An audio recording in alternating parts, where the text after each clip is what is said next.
नमस्कार दोस्तों, बहुत बहुत स्वागत है आपका हमारे यूट्यूब चैनल पढ़ते रहो विद आर रंजन पर। एडुटेरिया करंट अफेयर्स का प्रैक्टिस सेट नंबर 1 से 5 तक हम लोग डिस्कस कर चुके हैं। आज हम लोग देखेंगे सेट नंबर 6। ठीक है, तो चलिए शुरू करते हैं। वीडियो को लाइक कर दीजिएगा दोस्तों, शेयर भी कर दीजिएगा अपने दोस्तों के पास।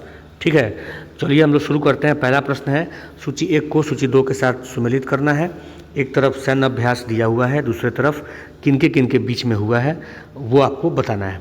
तो सुपर गरुड़ शील्ड जो अभ्यास हुआ है वो इंडोनेशिया और यूएसए के बीच में हुआ है। अचूक प्रहार अभ्यास भारतीय सेना और आईटीबीपी के बीच में हुआ है।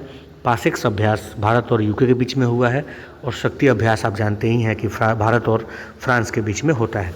तो हमारा आंसर हो जाएगा ऑप्शन नंबर ए।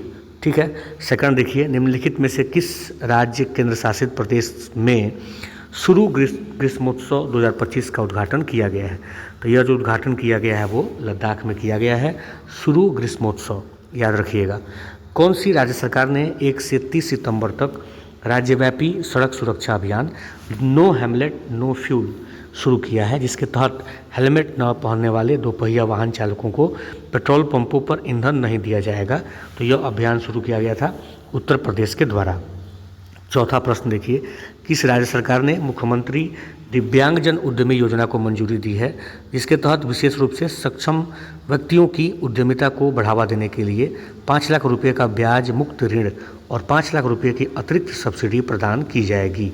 तो यह जो योजना है मुख्यमंत्री दिव्यांगजन उद्यमी योजना, ये शुरू किया गया है बिहार सरकार के द्वारा। ठीक है ना।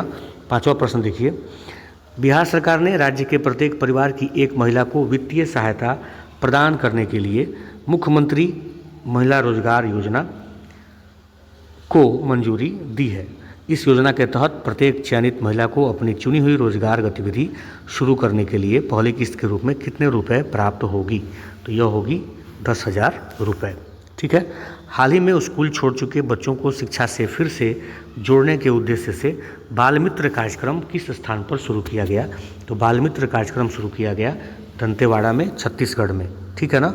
जनजातीय कार्य मंत्रालय ने जनजातीय भाषाओं के लिए भारत का पहला एआई संचालित अनुवादक डैश का बीटा संस्करण लॉन्च किया है। तो इसने लॉन्च किया है आदिवाणी का बीटा संस्करण। ठीक है, जनजातीय कार्य मंत्रालय ने।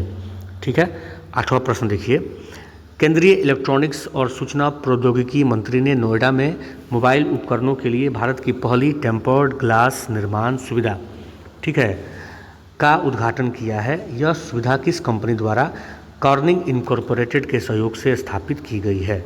तो यह शुरू की गई है ऑप्टिमस इलेक्ट्रॉनिक्स के सहयोग से। ठीक है ना। चलिए, नौवां प्रश्न देखिए, कौन सा संगठन रेमन मैग्सेसे पुरस्कार 2025 से सम्मानित होने वाला पहला भारतीय संगठन बन गया है?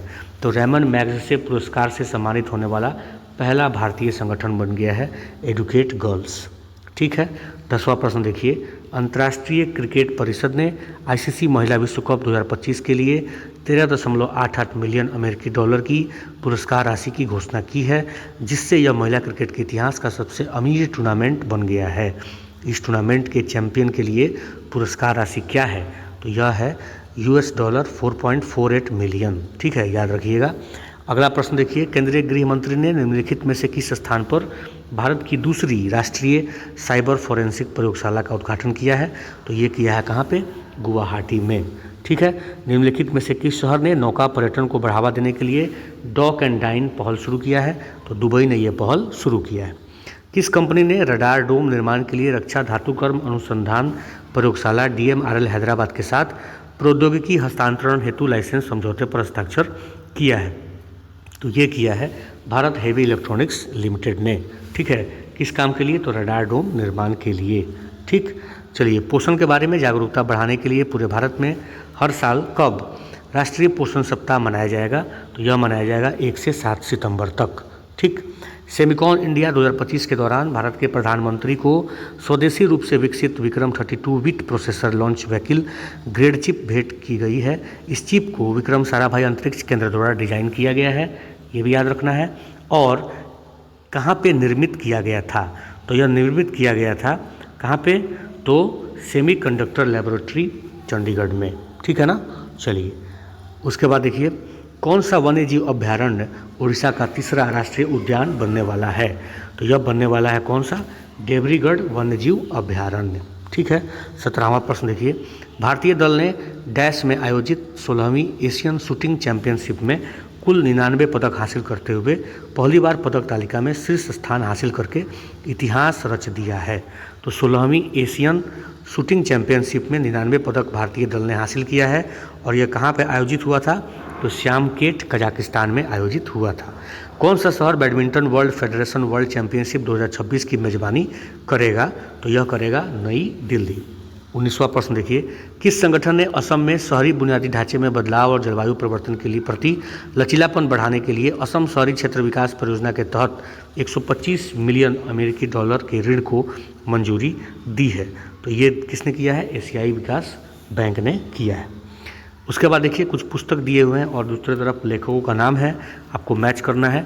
तो Mother Mary comes to me Arundhati Roy ने लिखा है, बिल्कुल करेक्ट है। Operation Sindoor the untold stories of India's deep strikes inside Pakistan lieutenant general KGS Dhillon ने लिखा है, करेक्ट है। Different but no less Anupam Kher ने लिखा है, करेक्ट है। तो तीनों करेक्ट है, इसलिए हमारा आंसर हो जाएगा सभी कथन सत्य है। 21वां प्रश्न है कि रिलायंस इंटेलिजेंस प्राइवेट लिमिटेड ने निम्नलिखित में से किस स्थान पर एक समर्पित गूगल क्लाउड क्षेत्र विकसित करने के लिए गूगल के साथ साझेदारी की है? तो यह जो साझेदारी हुई है वो जामनगर गुजरात में गूगल क्लाउड क्षेत्र विकसित करने के लिए हुई है। केंद्रीय आवास और शहरी मामलों के मंत्री ने जागरूकता बढ़ाने और देश भर में योजना के कार्यान्वयन में तेजी लाने के लिए प्रधानमंत्री आवास योजना शहरी 2.0 के तहत एक आउटरीच अभियान शुरू किया है। इस अभियान का नाम क्या है? तो इस अभियान का नाम है अंगीकार 2025। ठीक है। भारत रैंकिंग 2025 के अनुसार किस संस्थान ने लगातार 7वें वर्ष समग्र श्रेणी में अपना शीर्ष स्थान बनाए रखा है? तो ये बनाए रखा है किसने? तो भारतीय प्रौद्योगिकी संस्थान मद्रास ने अपना शीर्ष स्थान बनाए रखा है। निम्नलिखित में से किस देश ने ओफेक 19 नामक एक जासूसी उपग्रह प्रक्षेपित किया है? तो ये जो उपग्रह है वो इजराइल के द्वारा प्रक्षेपित किया गया है। 25वां प्रश्न है कि भारत ने अफगान नागरिकों के लिए विशेष छात्रवृत्ति योजना के एक भाग के रूप में शैक्षणिक वर्ष 2025-26 के लिए अफगान नागरिकों के लिए डैश ई छात्रवृत्ति की घोषणा की है, जिससे छात्र भारतीय विश्वविद्यालयों द्वारा प्रदान किए जाने वाले ऑनलाइन स्नातक और स्नातकोत्तर पाठ्यक्रमों में भाग ले सकेंगे। तो 1000 ई छात्रवृत्ति की घोषणा की गई है भारत के द्वारा। ठीक है। तो सी हमारा आंसर हो जाएगा। 30वीं कॉमनवेल्थ वेटलिफ्टिंग चैंपियनशिप 2025 अहमदाबाद में संपन्न हुई। भारत ने कुल कितने पदकों के साथ पदक तालिका में शीर्ष स्थान प्राप्त किया? ठीक है। तो भारत ने 40 पदकों के साथ शीर्ष स्थान प्राप्त किया। 27वां प्रश्न देखिए, विदेश मंत्री ने निम्नलिखित में से किस स्थान पर दक्षिण एशिया की पांडुलिपि परंपराओं और गणितीय योगदान पर संहिता सम्मेलन का उद्घाटन किया? ठीक है। तो ये जो संहिता सम्मेलन हुआ, इसका उद्घाटन हुआ कहाँ पे? तो इसका उद्घाटन हुआ है नई दिल्ली में। ठीक है। 28वां प्रश्न है, यूक्रेन ने फ्लैमिंगो नामक एक नई क्रूज मिसाइल का अनावरण किया है। इस मिसाइल को किस रक्षा कंपनी ने विकसित किया है? ठीक है। तो ये जो फ्लैमिंगो नामक क्रूज मिसाइल है, इसको विकसित किया है किसने? फायर पॉइंट ने। ठीक है। 29वां प्रश्न देखिए, निम्नलिखित में से किस देश के वैज्ञानिकों ने mRNA आधारित कैंसर वैक्सीन एंट्रोमिक्स विकसित की है, जिसने प्री क्लिनिकल परीक्षणों में 100% सफलता दिखलाई है? तो ये रूस के द्वारा विकसित किया गया है। 30वां प्रश्न है कि किस देश ने उड़ान के दौरान ईंधन भरने की क्षमता से लैस जिंगल I-1 air launched ballistic missile का अनावरण किया है? तो ये जो अनावरण किया गया है वो किसके द्वारा किया गया है? ये किया गया है चीन के द्वारा। ठीक है ना। चलिए 31वां प्रश्न देखिए, एक तरफ संस्था है, दूसरी तरफ उनकी नियुक्ति के बारे में आपको मैच करना है। तो IMF के कार्यकारी निदेशक के रूप में नियुक्ति हुई है उर्जित पटेल की, बिल्कुल ठीक है। थाईलैंड के प्रधानमंत्री अनुतिन चारनविराकुल बने हैं, ये भी ठीक है। फ्रांस के प्रधानमंत्री सेबेस्टियन लेरकाउन बने हैं, ये भी ठीक है। ACC के अध्यक्ष मोहसिन नकवी बने हैं, ये भी ठीक है। आंसर हमारा हो जाएगा ए। ठीक है। 32वां प्रश्न देखिए, सशस्त्र बल निम्न में से किस स्थान पर संयुक्त कमांडर सम्मेलन 2025 की मेजबानी करेंगे? तो ये जो संयुक्त कमांडर सम्मेलन होगा कोलकाता पश्चिम बंगाल में। ठीक है। 33वां प्रश्न देखिए, कौन पूर्ण कार्यात्मक साक्षरता हासिल करने वाला भारत का चौथा राज्य बन गया है। तो चौथा राज्य जो बन गया है वो हिमाचल प्रदेश बन गया है। इंजीनियर्स इंडिया लिमिटेड ने भारत की पहली बांस आधारित बायो रिफाइनरी का यांत्रिक कार्य सफलतापूर्वक पूरा कर लिया है। यह बायो रिफाइनरी किस स्थान पर स्थित है? तो यह जो स्थित है कहाँ पे? तो नुमालीगढ़ आसाम में स्थित है। ठीक है। कौन सा देश घोस्ट शार्क नामक उन्नत अंडर वाटर स्ट्राइक ड्रोन के बेड़े को तैनात करके अपनी नौसैनिक क्षमताओं को मजबूत करने के लिए तैयार है? तो घोस्ट शार्क ये जो बेड़ा है अंडर वाटर स्ट्राइक ड्रोन का बेड़ा है, इसको किसने किया है? तो ऑस्ट्रेलिया ने तैयार किया है। ठीक है। नेक्स्ट क्वेश्चन देखते हैं। भारतीय पुरुष हॉकी टीम ने बिहार के राजगीर स्पोर्ट्स कॉम्प्लेक्स में आयोजित फाइनल में किस देश को हराकर पुरुष हॉकी एशिया कप के 12वें संस्करण का खिताब जीता है? तो भारतीय टीम ने हराया था दक्षिण कोरिया को। किस राज्य ने भोगेश्वर बरुआ राष्ट्रीय खेल पुरस्कार शुरू किया है? तो भोगेश्वर बरुआ राष्ट्रीय खेल पुरस्कार शुरू किया गया है असम के द्वारा। ठीक है।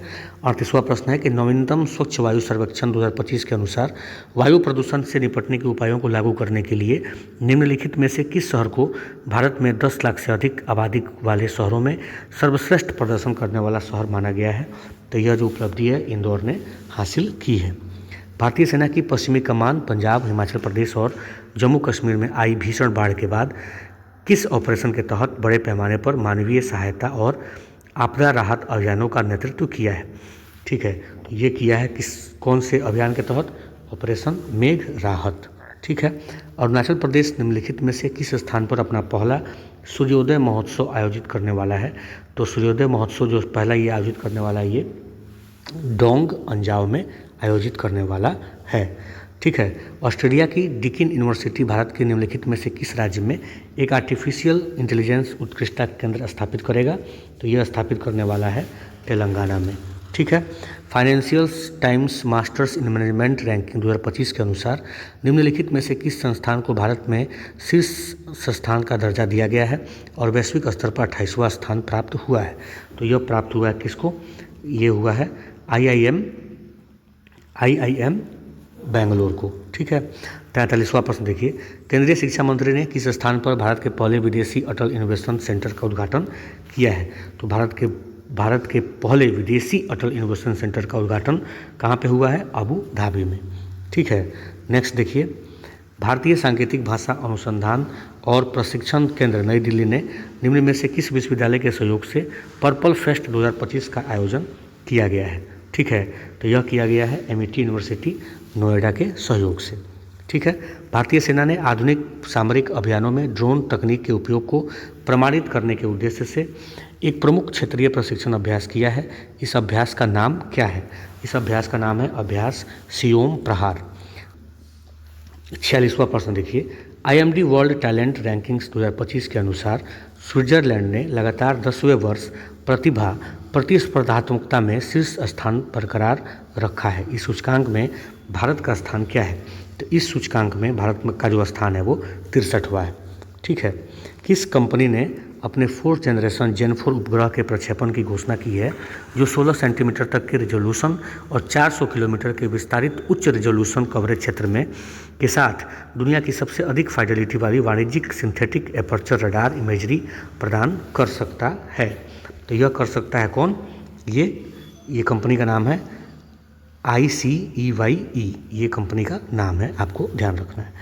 किसे भारत के आर्थिक परिवर्तन और राष्ट्र निर्माण में उनके योगदान के लिए मरणोपरांत PV Narasimha Rao memorial award for economics से सम्मानित किया गया है? तो पूर्व प्रधानमंत्री डॉक्टर मनमोहन सिंह को। ठीक है। और ये अवार्ड का नाम भी आपको याद होना चाहिए। भारत सरकार ने किस देश के लिए स्वास्थ्य बुनियादी ढांचे और समुद्री सुरक्षा क्षेत्रों में लगभग 680 मिलियन अमेरिकी डॉलर के विशेष आर्थिक पैकेज की घोषणा की है? तो 680 मिलियन अमेरिकी डॉलर के विशेष आर्थिक पैकेज की घोषणा जो हुई है वो मॉरिशस के लिए किया गया है। ठीक है। भारत के प्रधानमंत्री ने पांडुलिपियों के डिजिटीकरण, संरक्षण और सार्वजनिक पहुंच के लिए एक समर्पित डिजिटल प्लेटफॉर्म लॉन्च किया है। इस प्लेटफॉर्म का नाम क्या है? तो इस प्लेटफॉर्म का नाम है ज्ञान भारतम पोर्टल। ठीक है ना। तो दोस्तों ये रहा आप लोगों का सेट नंबर 6। प्लीज़ वीडियो को लाइक कर दीजिएगा और अपने दोस्तों तक शेयर भी कर दीजिएगा। अगर आपने अभी तक चैनल को सब्सक्राइब नहीं किया है प्लीज़ सब्सक्राइब कर दीजिएगा और बेल आइकन को क्लिक कर दीजिएगा। थैंक यू सो मच दोस्तों।